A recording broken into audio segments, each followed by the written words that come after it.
Hey friends, it's Len here from 1A Auto. Today in the studio I have a 2007 Toyota Tundra. I wanted to go over some of the quick, easy things that you can fix in the driveway by yourself. Let's get into it.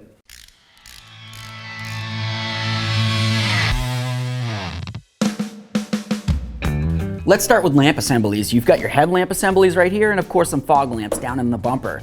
To remove these, you've got a couple bolts up along here. You've got a couple little clippies right there. You can pop those off of there. You're gonna be able to access the lower mounting points. Aside from that, you have a little bit of wiring on the back side there, but it's really not that hard to get off of there. Once you get it all separated, you can go ahead and take out the assembly and then replace it with a brand new one.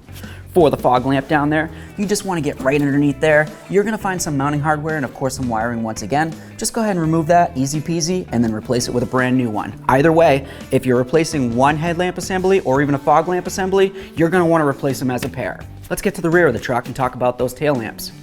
Now for the tail lamps on this, these are going to be very simple. You want to have the tailgate down. You're going to have two access bolts right here. Go ahead and remove the pair of those and you can pop this straight out and away from the truck. Behind it, of course, there's going to be some wiring once again. Just go ahead and disconnect that, check your bulbs, replace the assembly, and then of course reinstall it.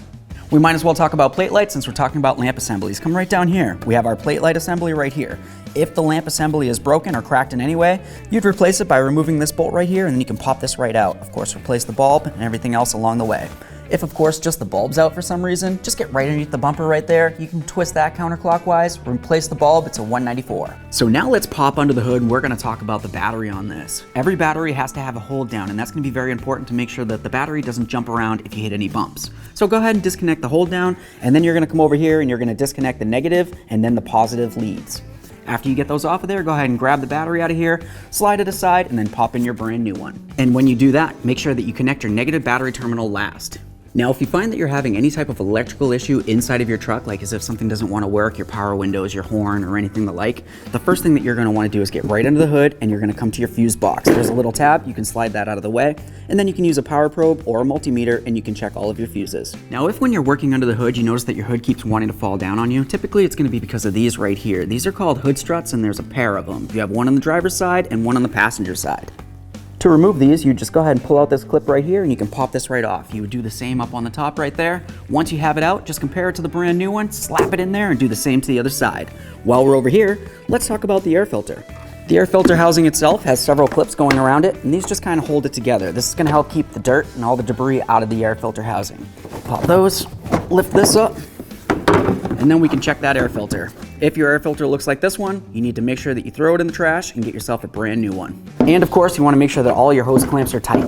If you're having an issue with your horn, you already checked the fuses, the next thing that you're going to want to do is come right out here. This is where your horns are going to be mounted right across the front here. There's one mounting bolt and of course a little bit of wiring that leads to each. And lastly, if you find that you have a check engine light, you pull the code and you have an evap problem, you're going to want to come right back here to the fuel cap. This is the first thing that you always check.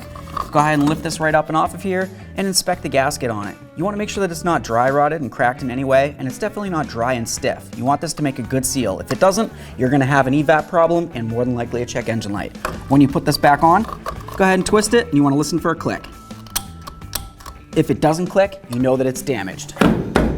Okay friends, so that's pretty much what I got for you for quick, easy fixes that you can do on your Toyota Tundra all on your own. I hope you liked the video. I hope you learned a little something. If you did, feel free to smash on that like button for me. It means the world. While you're at it, go ahead and subscribe, ring the bell. That way there you can be kept up with all of our latest content. Thanks.